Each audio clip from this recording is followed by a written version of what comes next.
ಎಲ್ಲರಿಗೂ ನಮಸ್ಕಾರ. Welcome back to my channel. ನಾನು ನಿಮ್ಮ ಕನ್ನಡದ ಹುಡುಗಿ ಅಮ್ಮು. ಇವತ್ತಿನ ವಿಡಿಯೋದಲ್ಲಿ ನಾನು ನಿಮಗೆ ಮನೆಯಲ್ಲಿಯೇ ಸುಲಭವಾಗಿ ಬಿರಿಯಾನಿಯನ್ನು ಮಾಡೋದನ್ನು ತಿಳಿಸ್ಕೊಡ್ತಾ ಇದ್ದೀನಿ. ಬನ್ನಿ ಹೇಗೆ ಮಾಡೋದು ಅಂತ ನೋಡೋಣ.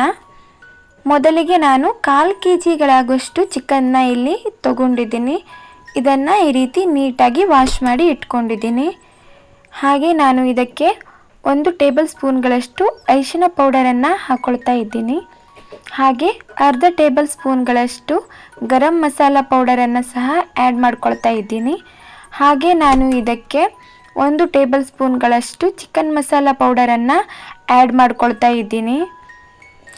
ನಂತರ ನಾನು ಇದಕ್ಕೆ ಮೊಸರನ್ನು ಹಾಕ್ಕೊಳ್ತಾ ಇದ್ದೀನಿ. ರುಚಿಗೆ ತಕ್ಕಷ್ಟು ಸ್ವಲ್ಪ ಉಪ್ಪನ್ನು ಆ್ಯಡ್ ಮಾಡ್ಕೊಳ್ತಾ ಇದ್ದೀನಿ. ನಂತರ ನಾನು ಇದಕ್ಕೆ ಅಚ್ಚ ಖಾರದ ಪುಡಿಯನ್ನು ಆ್ಯಡ್ ಮಾಡ್ಕೊಳ್ತಾ ಇದ್ದೀನಿ. ಹಾಗೆ ಈ ರೀತಿ ನೀಟಾಗಿ ಕಲಿಸ್ತಾ ಇದ್ದೀನಿ. ಇದಕ್ಕೆ ಮಸಾಲೆಗಳು ಚೆನ್ನಾಗಿ ಮಿಕ್ಸ್ ಆಗಬೇಕು.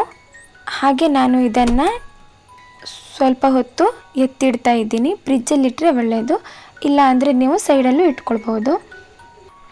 ನಂತರ ನಾನು ಕುಕ್ಕರ್ನ ಎತ್ಕೊಂಡು ಅದಕ್ಕೆ ಎಣ್ಣೆಯನ್ನು ಹಾಕ್ಕೊಳ್ತಾ ಇದ್ದೀನಿ.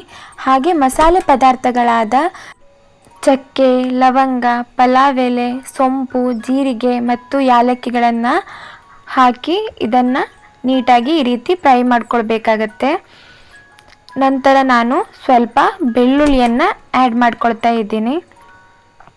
ಹಾಗೆ ನಾನು ಸ್ವಲ್ಪ ಹಸಿಮೆಣಸಿನಕಾಯಿಯನ್ನು ಆ್ಯಡ್ ಮಾಡ್ಕೊಳ್ತಾ ಇದ್ದೀನಿ. ಈ ರೀತಿಯಾಗಿ ಚೆನ್ನಾಗಿ ಫ್ರೈ ಮಾಡ್ಕೊಳ್ಬೇಕಾಗತ್ತೆ.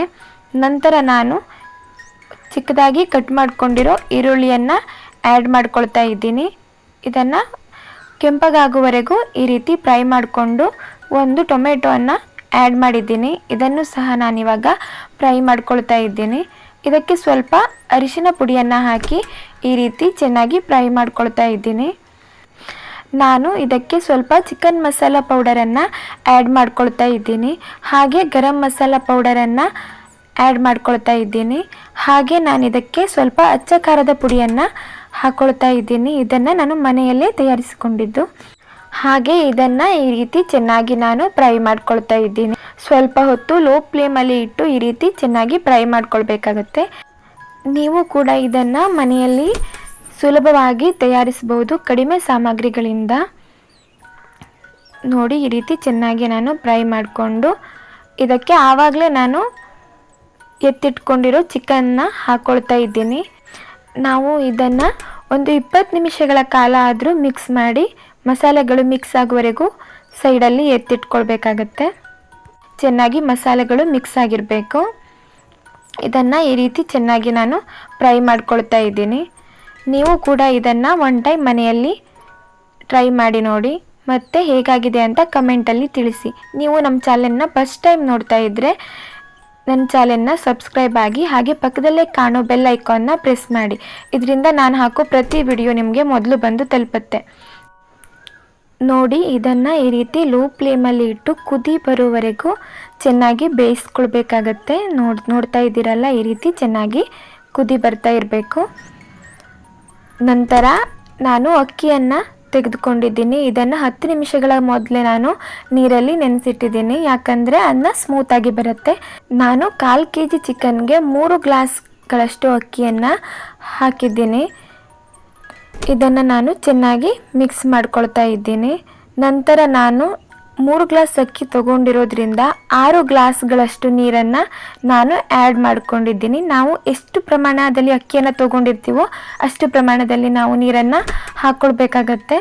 ನೋಡಿ, ಈ ರೀತಿ ನಾನು ಇವಾಗ ರುಚಿಗೆ ತಕ್ಕಷ್ಟು ಉಪ್ಪನ್ನು ಹಾಕಿದ್ದೀನಿ. ಹಾಗೆ ಬಿರಿಯಾನಿ ಪೌಡರನ್ನು ಆ್ಯಡ್ ಮಾಡ್ಕೊಳ್ತಾ ಇದ್ದೀನಿ. ಇದನ್ನು ನಾನು ಮನೆಯಲ್ಲೇ ಮಾಡ್ಕೊಂಡಿದ್ದೀನಿ. ನೋಡಿ, ಈ ರೀತಿ ಚೆನ್ನಾಗಿ ಮಿಕ್ಸ್ ಮಾಡಿ ನಾನು ಕುಕ್ಕರನ್ನು ಕ್ಲೋಸ್ ಮಾಡ್ತಾ ಇದ್ದೀನಿ. ನೋಡಿ, ಇವಾಗ ವಿಸಿಲ್ ಆಗ್ತಿದೆ. ಇವಾಗ ಬಿರಿಯಾನಿ ರೆಡಿಯಾಗಿದೆ. ನೋಡಿ, ರುಚಿಕರವಾದ ಬಿರಿಯಾನಿ ಈ ರೀತಿ ನಾನು ಸರ್ವ್ ಮಾಡ್ಕೊಂಡಿದ್ದೀನಿ. ಸ್ವಲ್ಪ ಕೊತ್ತಂಬರಿ ಸೊಪ್ಪನ್ನು ಆ್ಯಡ್ ಮಾಡಿದ್ದೀನಿ. ನೀವು ಮನೆಯಲ್ಲಿ ಟ್ರೈ ಮಾಡಿ. Thank you for watching. Keep supporting.